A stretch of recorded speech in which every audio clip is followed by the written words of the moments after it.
Hi Taurus, this is Jav. Welcome po sa ating channel. At ito ay inyong weekly gabay tarot reading for May 5 to 11, 2025. Kung naka-resonate kayo, comment now. Kung hindi kayo naka-resonate, ibigay niyo po sa iba kasi general reading po ito. This is for you Taurus ngayong May 5 to 11, 2025.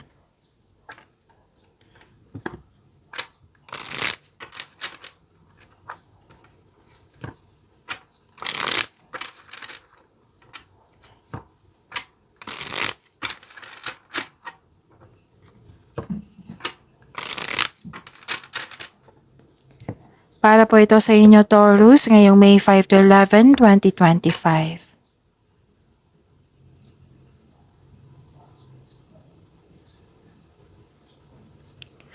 Maraming salamat po sa inyong patuloy na suporta at maraming salamat din po sa mga hindi nag-skip ng ads. Gamitin ang reading na ito bilang gabay lamang sa mga hindi pa nag-subscribe. Subscribe na po kayo at click bell notification para malaman nyo na may bago tayong video. Para sa mga gustong magpa-reading po, may lumabas dyan sa screen nyo ngayon. Panoorin nyo po at sundin ng instruction.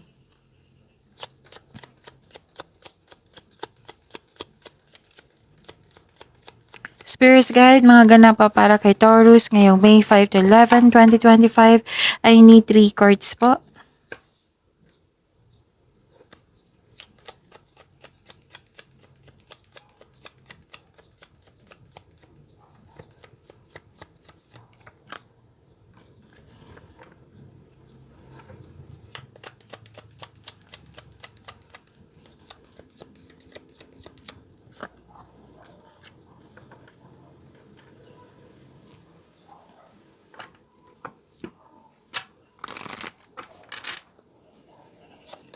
Spirits Guide, Angels, Archangels, Guardian Angels, message ba para kay Taurus ngayong May 5 to 11, 2025. I need 2 cards po.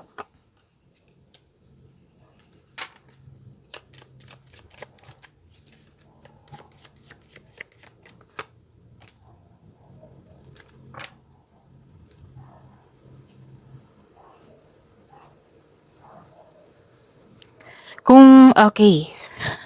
Akala ko reminder. Okay, Taurus ngayong May 5 to 11, 2025. Ang ilan sa inyo nag-self-study, pwede nag-research kayo ngayon sa libro or sa internet para may makuhang learnings or clarity.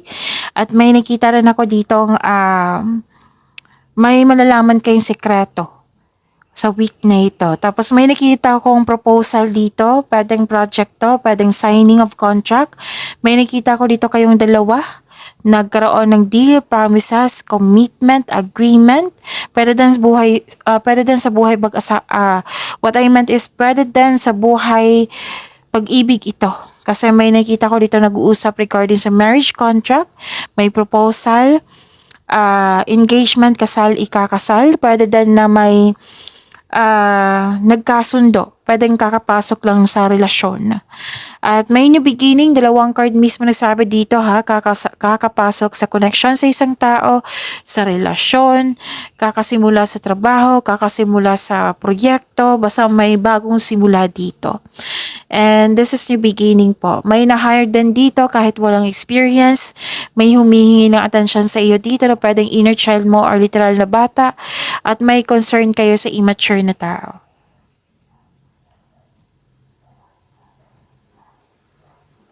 So wow, this is Embrace Healing 1414. Healing is taking place in your life. Allow it to bring positive transformation.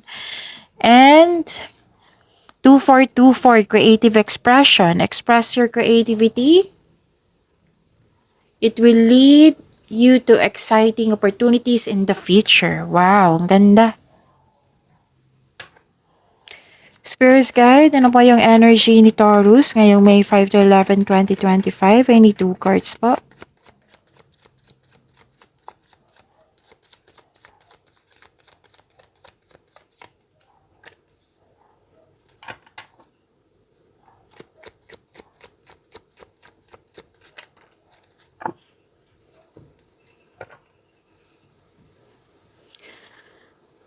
Kung may narinig kayo or may nakita kayong repeating message, like for example, nanood kayo sa isang video natin at may napansin kayo na repeating message. So, yan po yung pinupush ng cards na kailangan bigyan ng atensyon, solusyon at aksyon kung maaari po. So, na yung energy ni Taurus.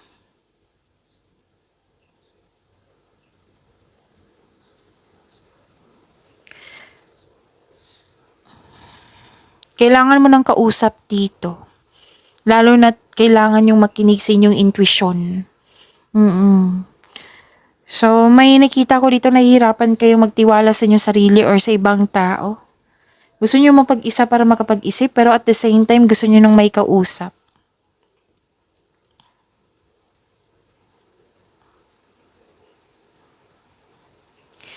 At yes, power and authority to, nasunod yung gusto mo.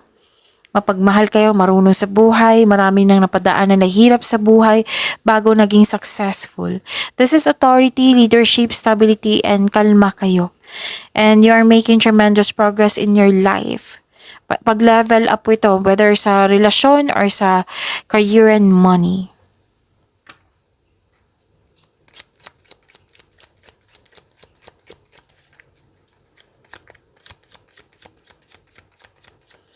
Spirit Guide, Career and Money ni Taurus ngayong May 5 to 11, 2025.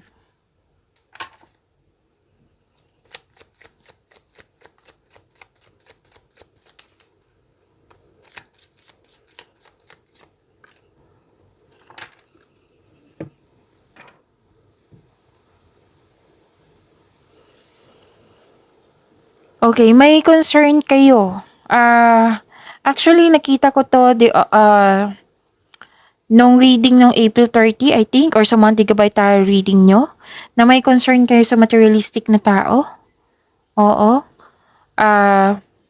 Pwedeng kayo ito na kailangan na i-control ang paggasta or i-control yung pag-overspend sa trabaho. Pwedeng may concern kayo sa isang tao na naging materialism. May selos, inggit ako nakikita dito, so mag-ingat. May tao dito hindi nagbigay ng halaga sa career and money or hindi nagbigay halaga sa inyong connection. So instead magalit kayo, magkaroon kayo ng pag-uusap at magkaroon ng adjustment para magkasundo kayo. May taong nanghihimasok sa inyong decision making tungkol sa inyong career and money. And nakita ko dito ang hard work mo at productivity. Kaya nga sinabi ko kanina sa inyo na overwork. It might be this is you talaga. So na-burnout kayo dito sa dami ng trabaho. Parang sa sobrang daming trabaho, sa sobrang daming concern, ayoko na, give up na ako. Mag-change career na ako. Pwede may nasabi kayong ganyan or nasa isip nyo na. So it's never too late to begin again. Pagod po kayo, kailangan nyo po ng pahinga.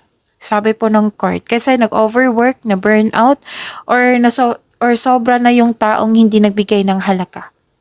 Yan yung concern nyo sa career and money nyo po.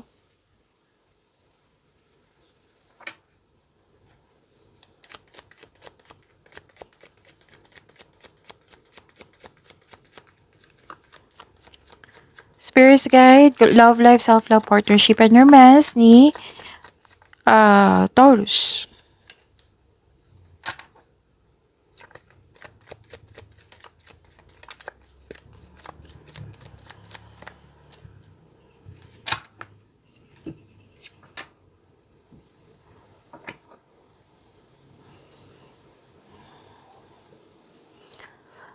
Okay, so may delay ako nakikita dito pero delayed success to eh. So darating to. Huwag kayong mag-alala, hindi naman yan cancel, darating po yan. Kailangan niyo lang po maghintay, sabi po ng card. Whether single ka man, may relasyon or sa buhay mag-asawa to. So the delay is all part of the process. Tiksin yung plano at patuloy nyo lang yung pagsisikap nyo. Work diligently, you're almost there, huwag kayong mag-give up.